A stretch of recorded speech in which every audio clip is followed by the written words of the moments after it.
be breaking down the banded reverse V-up. Alright guys, so to walk you through the banded V-up, obviously we need to get something here to where we can create some tension, so whenever we hook our feet up, it's not flying out. So before I actually get into the band, I'm gonna get you guys into a strong hollow body position first. So get in the habit of not arching your back, but rolling your pelvis underneath you.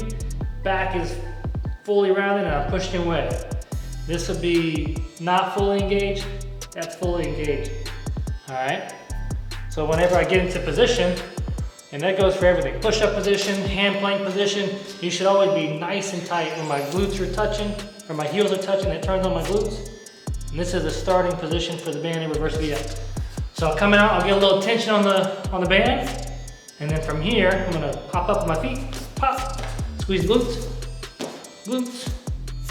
Notice every time I return, I'm in this strong position. I'm not slouching here or sloppy.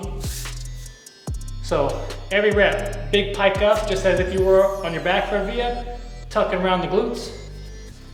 Pike, glutes, pike, glutes. Woo! That's the banded reverse V-up. Get after it.